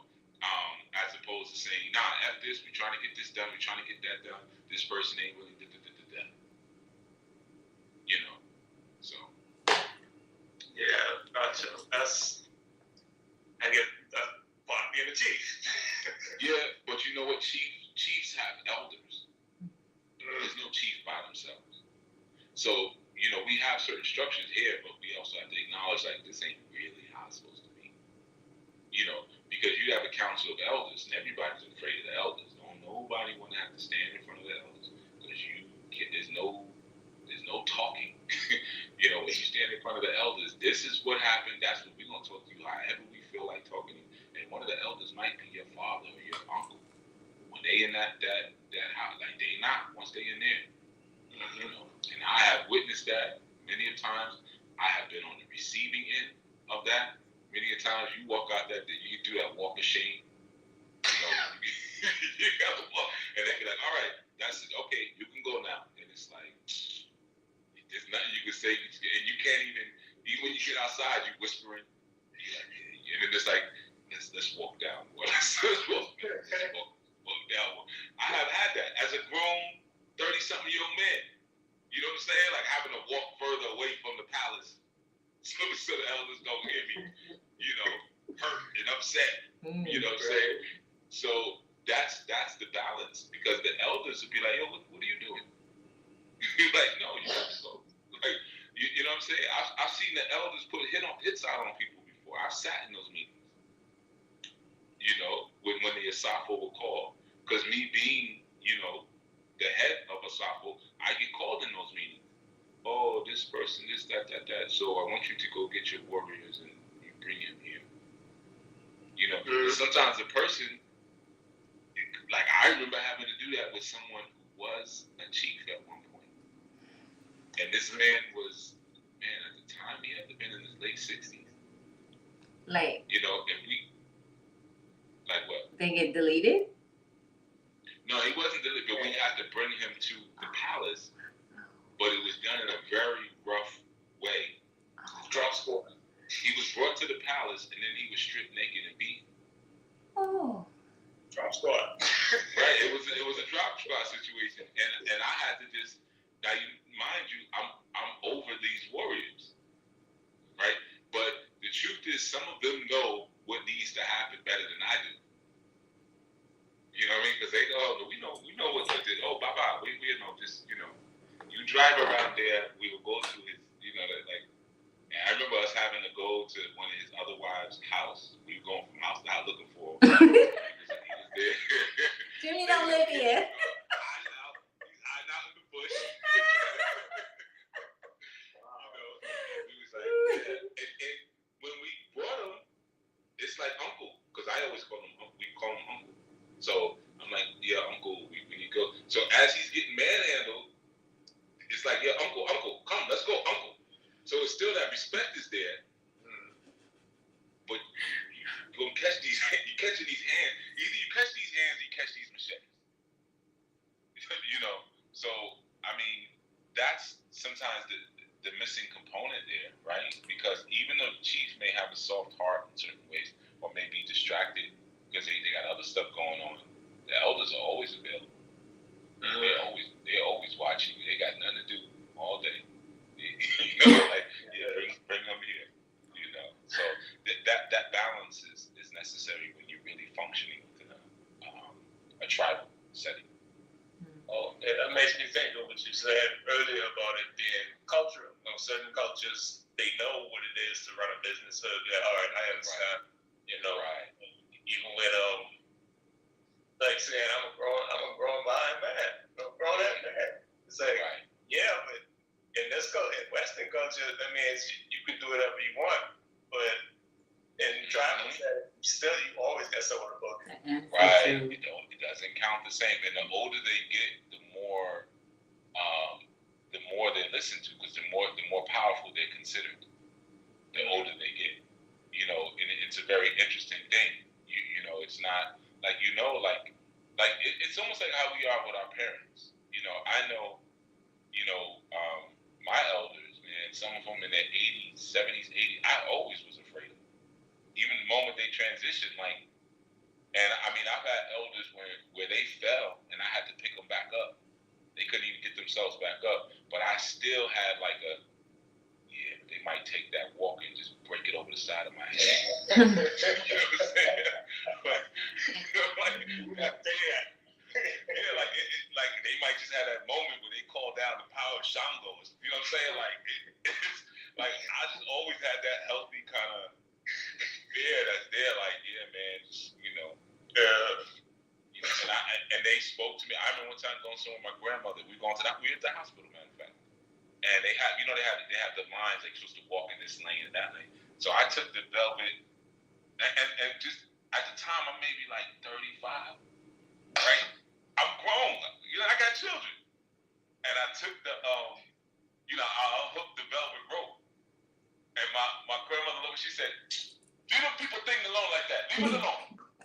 And I just I agree. And I remember she's like, come, walk up. And you know what I'm saying? I'm a grown man. I was just joking and laughing with the security guards at the door, grown man, high five, soul brother laugh. And she, come, walk up, leave the people thing alone. You know what I'm saying? So, okay, I'm grown. Right, you about to catch this pocketbook.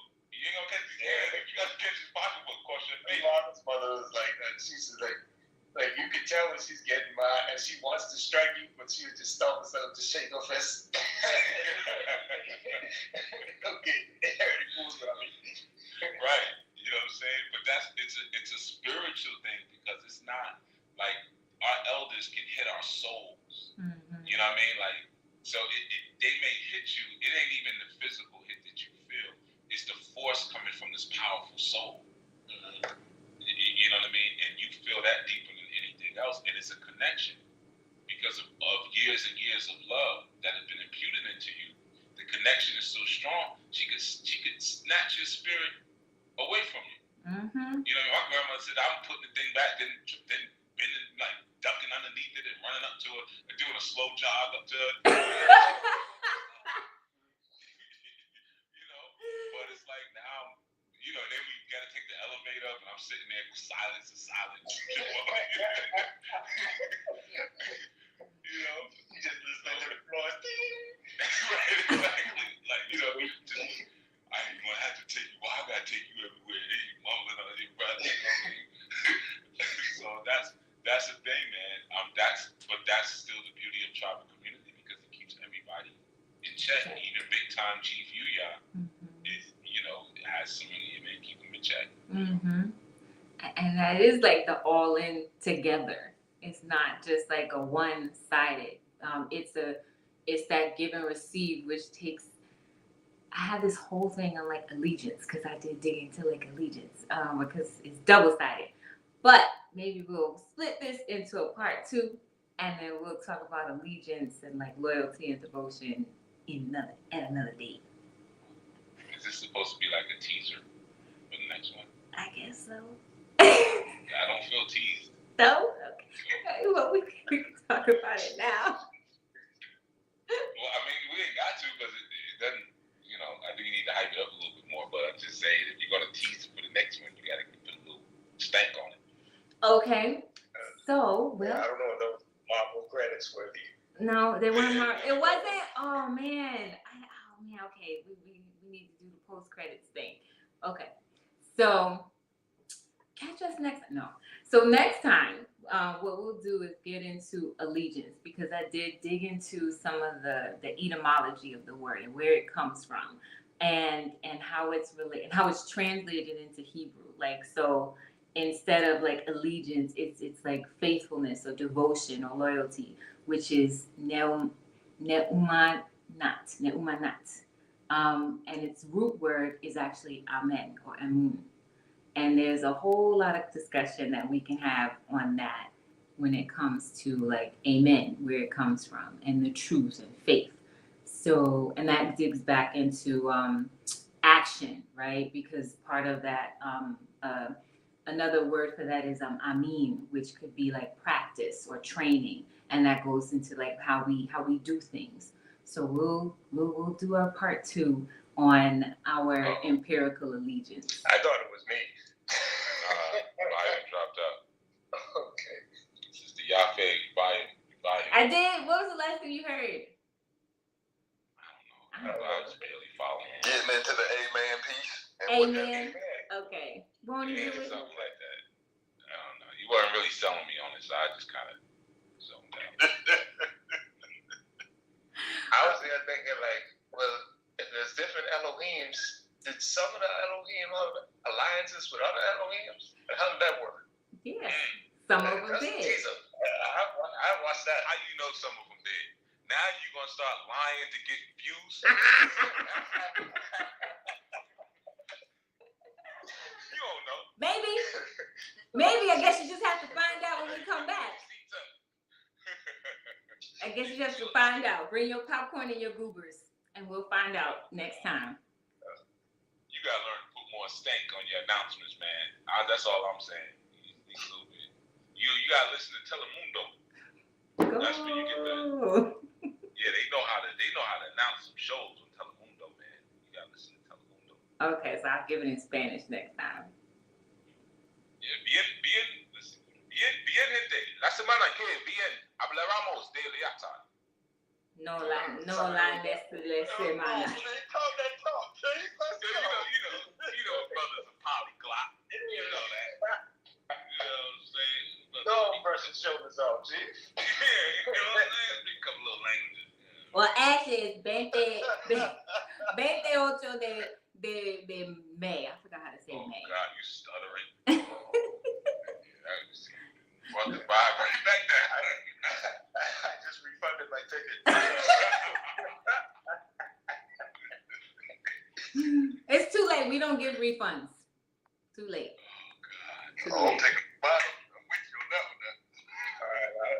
I'll sell it for $10 more to someone who don't know that. We don't give refunds. Too late. Too bad. Free tickets. You don't take it back. Speak about allegiance. I don't know how next strong. No, not next strong. On the 28th. It's coming. We'll announce it. But in the meantime, I do have some other announcements that I would like to get to. Unless there's something else that people want to share. Give thanks, Chief and Aki Zach and Master Mini, like, for today's discussion. Give thanks. Yeah, I want to know what's the relationship between allegiance and allegations. Okay, well, you can do that next one when we come back. I'm busy that day. Okay, well, it's actually the 28th. The 28th of May. Yeah, that day I got something happening. Well, you can catch the replay. You catch the replay. On my bed. You can catch the replay where we talk about that. That's why how you build the interest. See what I'm saying? Allegiance and allegations. Okay. Yeah, because the prefix to allegiance is al. As al. Al being the divine article, and then the root is liege. Which is yes, my liege. Yes, you giving away you giving it away. That's what I have. Well, that means you just gotta step it up there. You're giving it away. You're giving it away. That's what I have. That's just off the top of the dome, man. So if you really put some study in, you should be able to smash that. Yeah, liege means Lord. Stop it! Stop it! Feel what I'm saying? Yes. Why you trying to give away all my secrets? If I gave away the whole segment in one sentence, then yeah, you really come on. Okay. All right, so we will. So yeah, I will save that. I'll save that. What do you think? And you see that? That's also similar to alligators. It is. It is. It's similar to a lion, and also is the owl meaning to or toward the all. Don't. I'm gonna mute you. I'm gonna mute you. You're like Tiffany Haddish's stand-up. I don't do stand-up.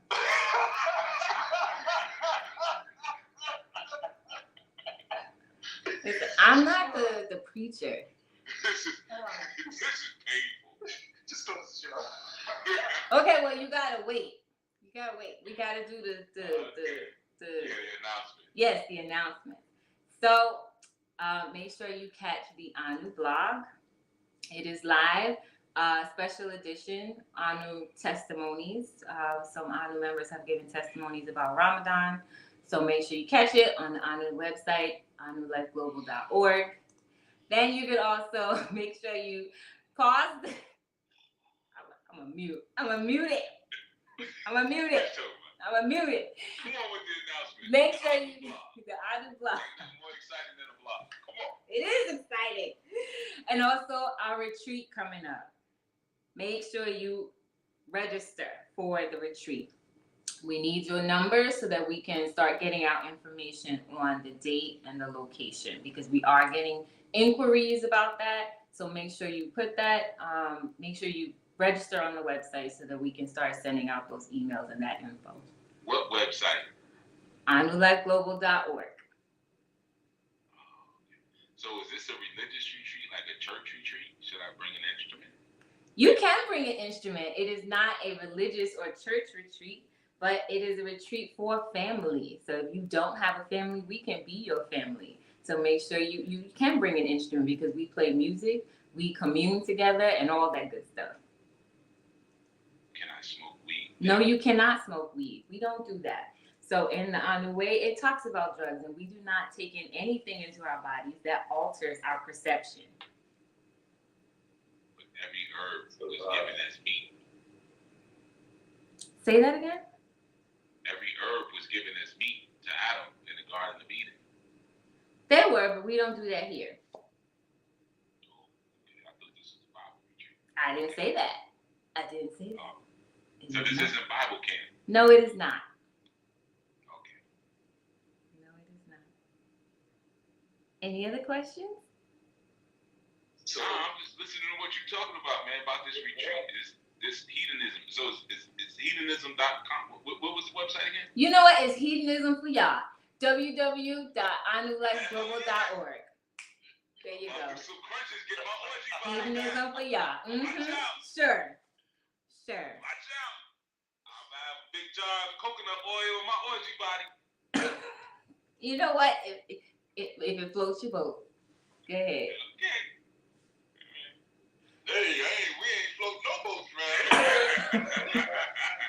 He gonna be over there by himself, but waiting. Yeah, hold on. You just said cuckolds down there. Whoa. All right, that's messed up. We messed up our announcement. No. All right, y'all, go ahead. And then we also have our menstrual hygiene drive with Red Wrap. So okay, sure. If you, we are accepting donations. You can order them via our Amazon wish list. The link is on the screen. Or you can send directly to the Diaper Bank of North Carolina. Make sure you put attention Red Wrap. So you don't have to order off the Amazon wish list. You can order as much as you want and send it, whether it be the wish list or not. And then you can also donate via our GoFundMe, which is www.gofundme.com/Red Wrap. You can also get more information on our website, www.anulifeglobal.org/Red Wrap. The blood changed everything. You don't have to say www. Okay. Okay. This is not 2001. Okay, so those are our announcements. I think next week, Yakira Eden will return.